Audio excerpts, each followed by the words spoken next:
Welcome to Cascadia-coast-news. This is October 14th. So, I've been digging for the last couple days on the Qatari people, the Qatari government, and I found some pretty disturbing things. One being Qatari government has been the sponsor of various terrorist organizations since around 1993. Maybe before that, maybe all the way back to their founding in 1971.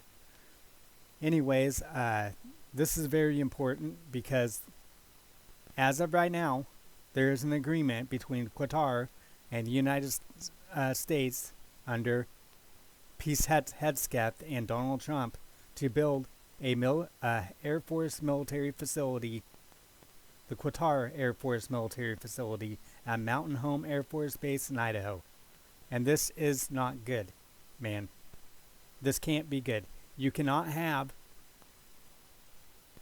a government who supports and sponsors terrorist organizations building a Air Force base in Idaho. This is just the most retarded thing I've ever heard in my life. Okay, so how Qatar became the Middle East sponsor of Hamas. And this article is from Middle East Journal. I'm not exactly sure when it was written, but it was probably before 2022, I think.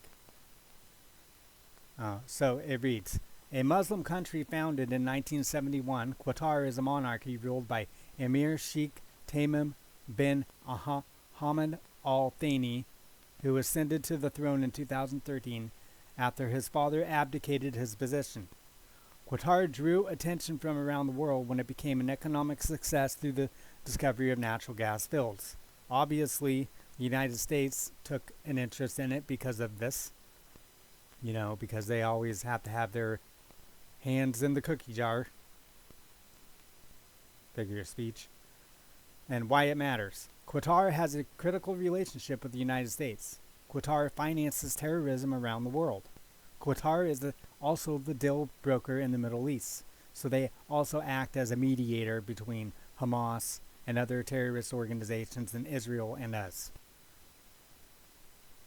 In January 2022, U.S. President Joe Biden designated Qatar a major non-NATO ally, probably because of the natural gas and other agendas which Biden had to further the one world government that's being built, which is no longer a secret if you have your head out in the sand. Recognizing the bilateral security cooperation between the United States and Qatar. This status enables U.S. military access to Qatari military facilities, allows pre-positioning of U.S. armor and other military material, and supports U.S. training of Qatar's military forces. Now here's my question. Why are they even training together when Qatar is the sponsor of terrorist organizations, specifically Hamas, which is trying to destroy Israel and have been saying since around 1997 that the Zionist state will cease to exist by 2027, and we're 2025 right now. I personally think, as of right now, that the United States is in the middle of betraying Israel to its enemies. That's what I personally think.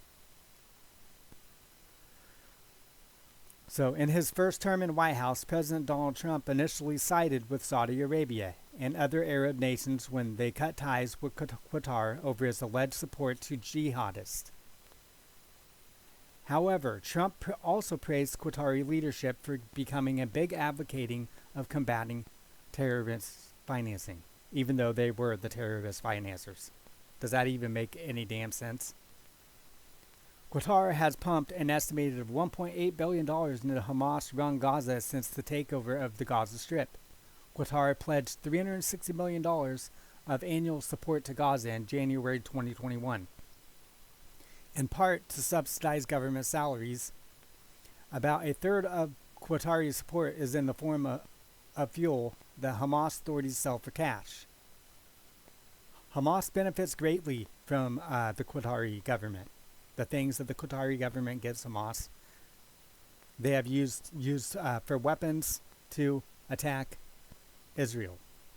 And we are allies with these people, which I thought are one of our biggest allies was Israel. So yeah, I don't know. But I personally think Netanyahu is behind this and that he is going to betray the state of Israel too. And from what I've gathered, since I've been looking into the Charlie Kirk assassination, is that Netanyahu might have been behind the assassination of Charlie Kirk, one of the people. I've heard so many things. I've heard that Erica Kirk betrayed her husband. I've heard that the whole thing is a lie and that Charlie Kirk is really in Valhalla. I've heard everything.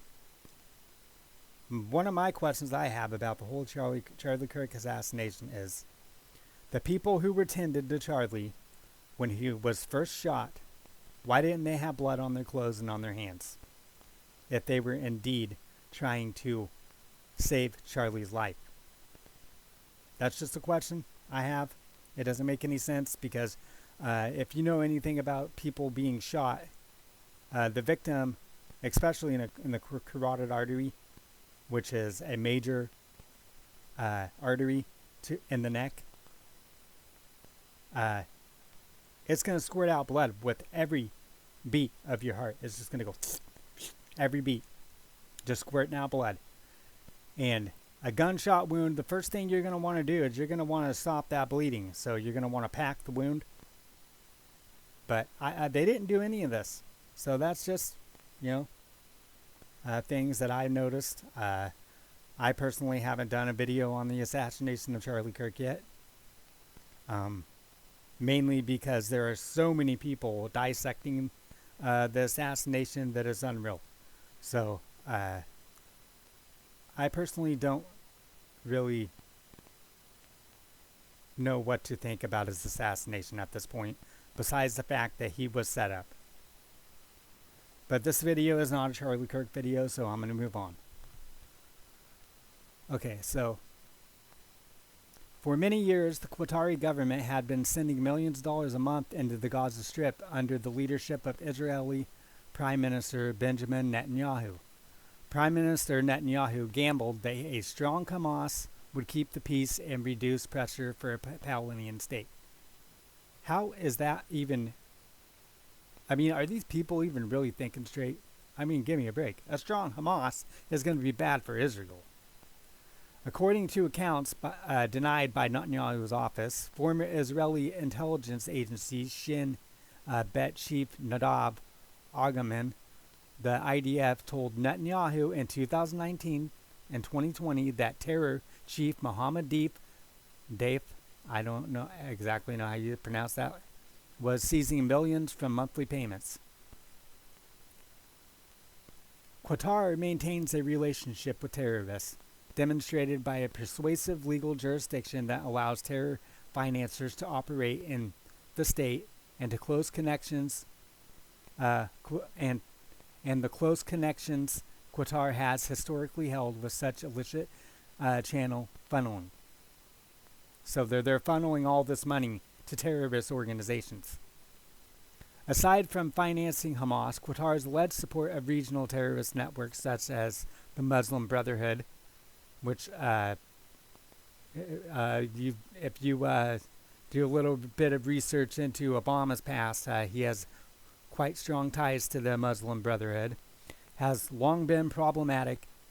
In 2003, Congress was alerted to several charities in Qatar supporting Al-Qaeda. And you know how Al-Qaeda thinks of America, death to America, chant, chant, chant. Since then, Qatar has been accused of not only providing refuge to terrorism financiers, but also of directly funding terrorist groups. So why is it that we are wanting them to build an air base in Idaho if they are supporting terrorists? Here's my thought on that. I personally think that there is a big conspiracy to have a massive terrorist event to happen within the very near future here in the United States. And it's going to be bigger than 9/11. I wager that it'll be bigger than any terrorist threat that has ever been faced by the United States. All the way from 9/11 to now. That's my personal belief. It's going to be so severe. Again, this is my belief that they will call martial law. And I think this has been the plan for quite a while now. Because they want a one world government. And the one world government is going to strongly rely on AI. And they have to totally implement a new system for this to be. So they have to bring down the current system somehow. But they have to do it in a way that, yeah, I know you can call me conspiracy theorist, but all you want. I really don't care. They have to bring it down in such a way that they look not guilty. That's my own 2 cents. Okay, so Qatar played a key role in establishing dialogue between Israel and Hamas in November 2023, resulting in a ceasefire and the release of Israeli civilian hostages in return for the release of Palestinian prisoners held for committing terrorism and other crimes. In an interview with a German newspaper, Qatari Prime Minister Al Thani said, "We have built relations with Hamas in order to maintain peace and stability in the region." Further, did he not rule out a future peace deal with Israel? I personally think that this is all wolf in sheep's clothing. They're trying to look like they are not for the demise of Israel to cease to exist by 2027. But they are. They have sinister intentions. They don't have good intentions. I know by the things that I've read and the dirt I've dug up about the Qatari government ever since its founding in 1971. The Biden administration took advantage of Qatari's close relationship with Hamas to use them as a mediator between the United States, Israel, Egypt, and Hamas. This led to the November 2023 hostage release deal. President Biden thanked the leaders of Qatar and Egypt for their work in helping to reach an agreement.